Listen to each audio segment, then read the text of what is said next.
In 1756, Prussia invaded Saxony. This was to seize their treasury and men. This invasion caused the European theater of the 7 Years' War to start. Before this, the French and Indian War had erupted in North America between France and Britain. Prussia, through their invasion of Saxony, joined these wars. In the 7 Years' War, there were several points where Prussia was about to collapse. This was until Peter III took the throne of Russia. He heavily admired Prussia and left the war. After this, he provided Prussia with soldiers and other supplies. This turned the war into a stalemate. Had Peter III not taken power, it is very, very likely Prussia would have collapsed very soon after. In our timeline, Prussia couldn't really replace the soldiers they lost, like France, Russia, and Austria. All the Prussians had was British financial support. Now, with this being said, the change is rather simple. All you need to change is Peter III dying a few months earlier. With this change made, the Russians wouldn't supply the Prussians, making the war nearly hopeless. The Russians and Austrians would then slowly push into Prussia, with the Prussians not being able to replace their losses and no other military support. They would surrender in 1764, about a year after Peter III had taken power historically. In the peace, the Russians would take Prussia and the Austrians would take Silesia, which they had lost in 1742. This would be a huge boost to the Austrians and completely crippling for the Prussians. Silesia was one of the richest provinces in Austria and provided for a large portion of the Habsburgs' income. The taking of Prussia from Prussia would cause the Prussians to rename to Brandenburg. The Russians would also do a land exchange with the Polish, Prussia for parts of Latvia. These immediate changes would change Prussia from a powerful rising power, even a great power, to just another German state. They would be comparable to Saxony. This being said, they would be militaristic, so they would have a formidable army, but much less formidable compared to our timeline due to the lack of men. This loss may also cause them to become more militaristic. Now, the only other thing that would really be changed from our timeline until the Napoleonic Wars would be the partitions of Poland. In our timeline, the Prussians proposed them.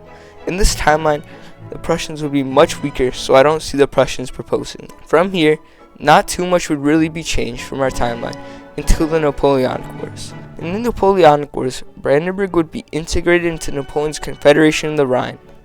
During the war, Russia would likely occupy most, if not all, of Poland, possibly even orchestrating the partition of Poland. This would make Russia a more loyal ally. Eventually, though, Napoleon would fall. In the peace, Prussia wouldn't be a key negotiator. It would be just another member negotiating about Germany. What I do see happening is a South German Federation being created to prevent French influence into Germany and be a bloc against French expansion. This would be similar to the Prussia of our timeline. This South Germany would be dominated by Bavaria and would likely grow close to Austria. From here, I see two outcomes. One where Poland is left on the map and one where they aren't. Let's start with the outcome where they aren't left on the map. Here, I see Russia taking most of Poland, Austria getting Galicia, and Brandenburg being slightly expanded. This would result in a post-war Europe quite similar to our own, but with a much weaker Prussia and strong southern German state.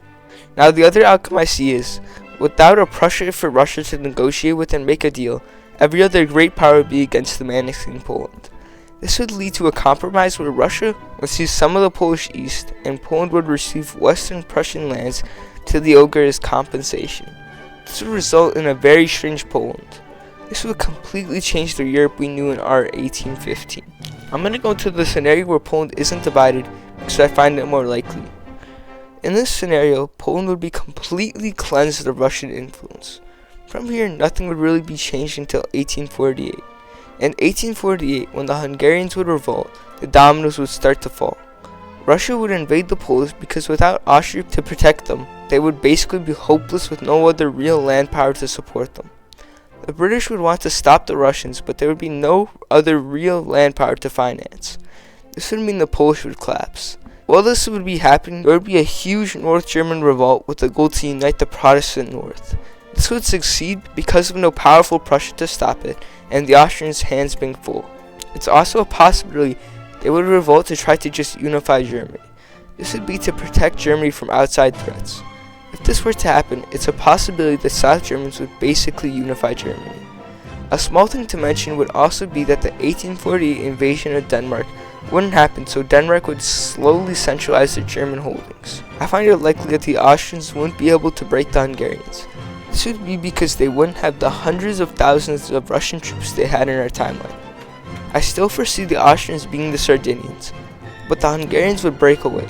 Austria would go from a huge multicultural empire, a great power, to just another predominantly German country comparable to the South German Federation, would have pro-unification revolts to unify with the South German Federation. If this were to happen, it would basically fill the power vacuum and make a state about as powerful as Austria was with Hungary.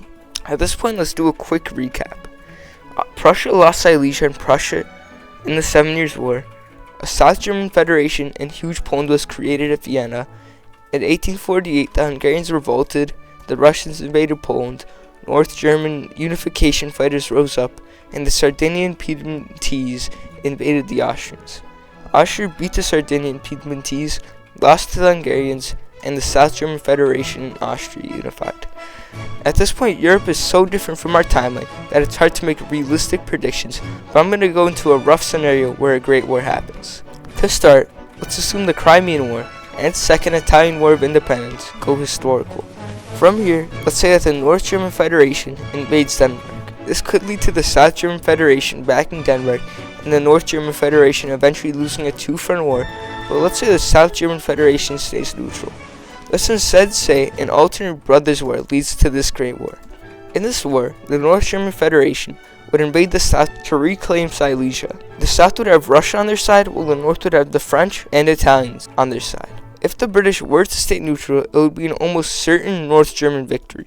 A rough peace would be France getting the Rhineland, Italy getting Venetia, South Tyrol, and Istria, and the North Germans getting Silesia, as well as borderlands and Polish lands from the Russians. If the British side with the South German Federation, I see them winning just because of how dominant the British were economically in this period.